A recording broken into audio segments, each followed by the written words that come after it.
Gerald Vandenburg yang telah resmi menjadi pelatih kepala timnas Indonesia U23 nampaknya akan benar-benar serius untuk bisa mematangkan teknik permainan skuad muda Indonesia untuk dipersiapkan pada level senior. Pelatih kepala timnas Indonesia U23 sekaligus asisten pelatih timnas Indonesia senior tersebut dikabarkan akan datang pada awal bulan Februari yang akan datang ke Indonesia untuk melihat talenta lokal yang berkarir di liga domestik. Dan berkat adanya kebijakan yang mengharuskan klub menurunkan para pemain muda mereka, kini tugas dari Gerald Vandenburg tidak akan terlalu sulit untuk bisa secara langsung melihat kualitas dari para pemain. Meskipun begitu, Gerald Vandenburg juga berkemungkinan akan menerapkan strategi naturalisasi jika federasi memberikan target tinggi kepada dirinya dalam 2 turnamen yang akan datang. Dan dengan prestasi timnas Indonesia yang semakin baik di setiap tahunnya, ini menjadi salah satu daya tarik yang dapat membuat para pemain keturunan Indonesia menaruh harapan untuk bisa membela timnas Indonesia. Hingga saat ini terdapat setidaknya 3 nama pemain keturunan di timnas Indonesia U23 yang akan segera melakukan proses naturalisasi. Dan tidak menutup kemungkinan akan terdapat deretan nama pemain lainnya yang juga dipersiapkan untuk timnas Indonesia U23 sekaligus timnas Indonesia senior dalam menempuh kualifikasi Piala Dunia yang akan datang. Dengan hadirnya para pemain keturunan dan sisa pemain muda peninggalan Coach Sintayong di masa kepelatihannya, timnas Indonesia U23 memiliki kesempatan untuk bisa kembali menjadi kuda hitam yang dapat melaju jauh pada setiap kompetisi yang dijalankan. Oleh karenanya berikut ini merupakan kedalaman skuad potensial yang dapat dimiliki oleh Gerald Vandenburg di timnas Indonesia U23 sebagai persiapan ajang SEA Games serta kualifikasi Piala Asia U23 2026. Sama seperti taktik di timnas Indonesia senior, Coach Gerald kemungkinan akan menerapkan formasi dengan memasang 4 pemain belakang, 3 pemain gelandang, dan 3 pemain penyerang. Dengan posisi penjaga gawang akan diisi oleh Cahya Supriyadi dari FC Bekasi City. Meskipun tampil di kasta kedua Liga Indonesia, namun Cahya Supriyadi telah berhasil membuktikan bahwa dirinya tetap bisa memegang label pemain tim nasional pada Piala AFF Senior kemarin. Cahya Supriyadi dapat tampil impresif pada setiap pertandingan bersama skuad Garuda dan telah berhasil menciptakan berbagai macam penyelamatan yang menguntungkan bagi timnas Indonesia. Hadirnya Cahya Supriyadi dengan refleksnya yang sangat baik dapat menjadi salah satu modal utama bagi skuad Garuda untuk bisa menghadapi lawan-lawan kuat di Piala Asia edisi selanjutnya.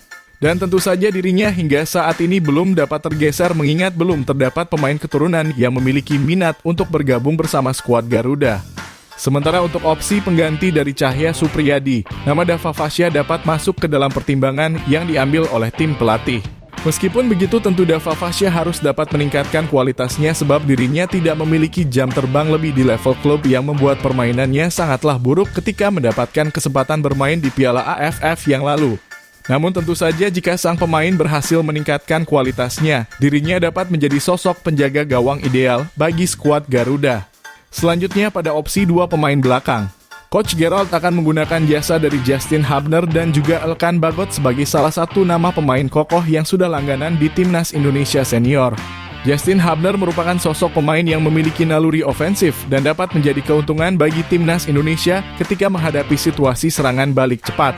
Keberaniannya di dalam melakukan duel-duel di tanah maupun udara membuatnya menjadi salah satu pemain yang paling bernilai di dalam skema permainan Coach Gerald. Selain itu, dirinya juga memiliki mentalitas yang sangat baik dan dapat menjadi sosok kapten di dalam lapangan pertandingan. Sedangkan Elkan Bagot akan memainkan peran sentral sebagai penjaga garis pertahanan. Tubuhnya yang semakin besar dan ideal mampu memberinya keuntungan untuk memenangkan duel-duel bersama pemain lawan dan merebut bola dengan sangat mudah. Hadirnya Elkan Bagot ke dalam skuad timnas Indonesia U23 juga tentu akan memperbesar keunggulan bagi permainan khususnya pada situasi bola mati. Sebab dirinya dengan postur yang sangat tinggi akan dapat dengan mudah mengeksekusi bola di udara dan menciptakan keunggulan bagi skuad Garuda. Sementara untuk opsi pengganti dari 2 nama pemain ini, nama Dion Marks dan Muhammad Ferrari dapat dimasukkan oleh Coach Gerald. Meskipun begitu terdapat kemungkinan dari 2 nama pemain ini untuk dirotasi dan bermain sejak menit awal pertandingan. Dion Marks merupakan pemain muda potensial yang saat ini tengah menjalani proses naturalisasi dan dapat menjadi salah satu tembok kokoh di dalam pertahanan timnas Indonesia. Sedangkan Muhammad Ferrari dengan jam terbangnya yang sangat tinggi di level klub maupun tim nasional akan dapat lebih mudah beradaptasi dengan perubahan skema permainan dan dinamika yang akan terjadi di dalam lapangan pertandingan. Selanjutnya pada posisi bek kanan timnas Indonesia, nama Tristan Goijer yang saat ini berpotensi untuk dinaturalisasi dapat menjadi opsi utama dari tim pelatih untuk meningkatkan pertahanan sekaligus penyerangan.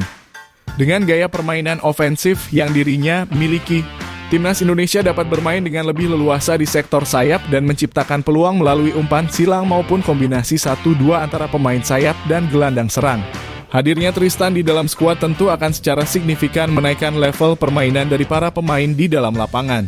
Sedangkan untuk opsi pengganti dari sang pemain, nama pemain lokal seperti Alphonse Buffon dapat dimanfaatkan oleh tim pelatih untuk menjadi opsi pelapis pada babak kedua. Alphonse Buffon merupakan salah satu pemain bertahan yang sejauh ini selalu mendapatkan menit bermain di Borneo FC. Performanya yang sangat konsisten dan dapat mengimbangi permainan di level senior pada akhirnya menjadikan dirinya salah satu pemain andalan di level klub. Selanjutnya pada posisi bek kanan, nama tim Gaypens akan masuk ke dalam skuad inti timnas Indonesia U23. Setelah sebelumnya belum ada kepastian terkait keikutsertaannya di timnas Indonesia U20 pada putaran final Piala Asia, maka sudah tentu nama sang pemain akan kembali dipersiapkan untuk bisa bergabung bersama timnas Indonesia U23. Tim Gaypens yang saat ini mulai mendapatkan menit reguler di level klub dan mendapatkan kontrak profesionalnya, tentu akan menjadi salah satu pemain kunci di dalam permainan yang akan disuguhkan oleh Coach Gerald di dalam lapangan. Sang pemain juga memiliki skill individu yang sangat baik dan memiliki kedewasaan di dalam penguasaan bola. Modal tersebut tentu akan sangat berguna untuk membangun ketenangan di sektor pertahanan dan menjaga koordinasi ketika timnas Indonesia membangun skema penyerangan. Sedangkan nama Donitri Pamungkas dapat menjadi salah satu opsi yang dapat digunakan oleh Coach Gerald di dalam kedalaman skuad yang saat ini dimiliki oleh timnas Indonesia U23. Donitri Pamungkas merupakan salah satu pemain lokal paling potensial dan memiliki skill di atas rata-rata dan koordinasi yang sangat baik di dalam lapangan.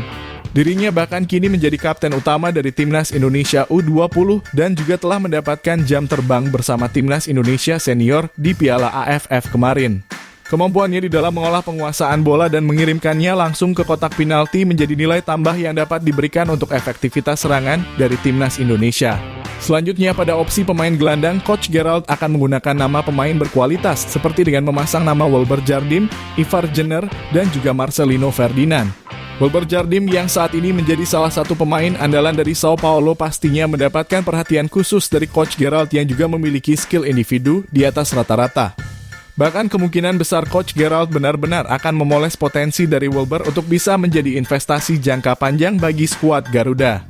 Memasangnya sebagai sosok gelandang bertahan akan sangat berguna bagi skema permainan di mana dirinya akan menjadi penghubung pertama antara lini pertahanan dan lini penyerangan.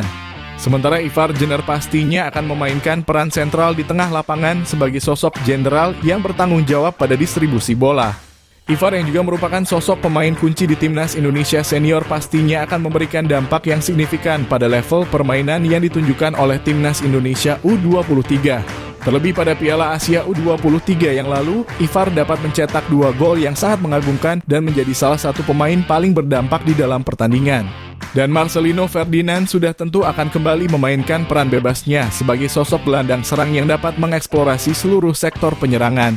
Skill serta kedewasaannya yang semakin terasa di Oxford United tentu akan menjadikan sang pemain menjadi salah satu modal kemenangan bagi skuad Garuda di bawah asuhan Coach Gerald. Selain itu, pengalaman serta jam terbangnya yang sudah sangat tinggi di level tim nasional akan membantu para pemain lainnya untuk mengikuti tempo permainan yang akan dirinya tunjukkan. Sedangkan untuk opsi pengganti dari ketiga nama pemain ini, Arkan Fikri, Raihan Hanan, dan Tony Firmansyah kemungkinan besar akan dipilih oleh Coach Gerald sebagai salah satu rotasi di dalam permainan yang akan tersaji pada 2 turnamen yang akan datang. Ketiga nama pemain ini telah menjadi salah satu pemain muda yang telah tampil reguler di setiap pekannya bersama dengan klubnya di Liga Domestik. Jam terbang yang telah terjamin pastinya membuat ketiga nama pemain ini dapat menunjukkan permainan yang solid sebagai salah satu pendistribusi bola di dalam lapangan pertandingan. Selanjutnya di posisi pemain sayap penyerangan, nama Victor Detan dan Miliano Jonathan akan masuk sebagai salah satu opsi utama dari tim pelatih di dalam pertandingan. Victor Detan yang semakin mendapatkan jam terbang di level klub dan telah berhasil menciptakan gol perdananya di musim ini, dapat menjadi salah satu opsi yang sangat menarik untuk digunakan oleh Coach Gerald di dalam pertandingan. Bahkan sang pemain juga telah menunjukkan bahwa dirinya memanglah layak menyandang label pemain tim nasional Indonesia sejak debutnya bersama timnas Indonesia senior di Piala AFF yang lalu.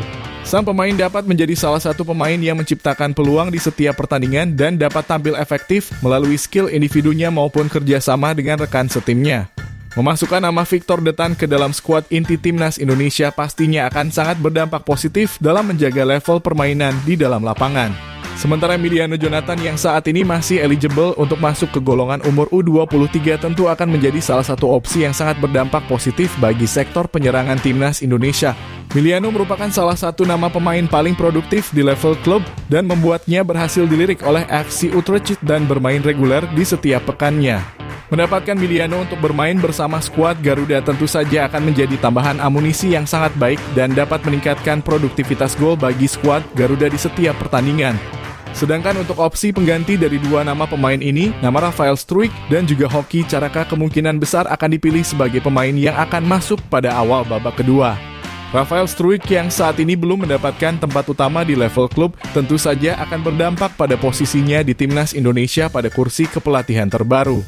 Namun meskipun begitu, sang pemain tetap akan dimasukkan ke dalam lapangan sebagai salah satu amunisi berharga yang dapat memberikan keunggulan bagi timnas Indonesia.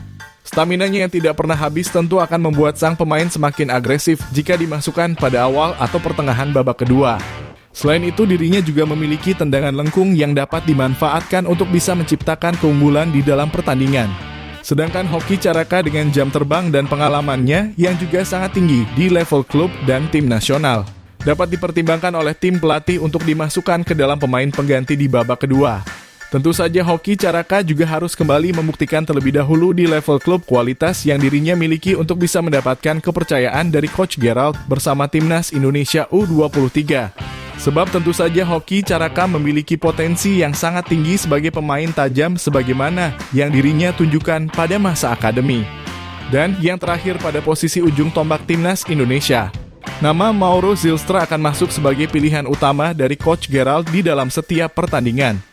Hal tersebut tentu didasarkan pada produktivitasnya di level klub yang mampu menciptakan 9 gol dan 3 assist dalam 12 pertandingan yang dirinya jalani. Catatan tersebut sampai saat ini belum dapat disaingi oleh para pemain timnas Indonesia dan hal ini yang menjadi alasan dipilihnya sang pemain oleh Coach Gerald. Hadirnya Mauro tentu akan menjadi momen semakin tajamnya ujung tombak timnas Indonesia dan perbaikan dari produktivitas gol timnas Indonesia dalam 5 tahun ke belakang. Sedangkan untuk opsi pengganti dari Mauro Zylstra, nama Jens Raven sudah dapat dipastikan akan masuk sebagai opsi yang dapat dirotasi oleh Coach Gerald di setiap pertandingan yang nantinya akan dilakoni. Jam terbangnya yang minim di level klub menjadi alasan dirinya akan menjadi pemain pelapis meskipun dapat menjadi sosok ujung tombak tajam di timnas Indonesia U20. Pastinya Jens Raven harus bisa membuktikan kualitasnya kepada Coach Gerald dengan mengamankan posisi reguler di level klub dan segera mendapatkan kontrak profesional untuk bisa mengamankan tempatnya di timnas Indonesia U23. Namun secara keseluruhan ujung tombak timnas Indonesia telah diisi oleh para pemain yang dapat menjadi jawaban dari kebuntuan skuad Garuda selama ini. Itulah tadi merupakan kedalaman skuad potensial yang dapat dimiliki oleh Gerald Van Burg di timnas Indonesia U23 sebagai persiapan ajang SEA Games serta kualifikasi Piala Asia U23 2026.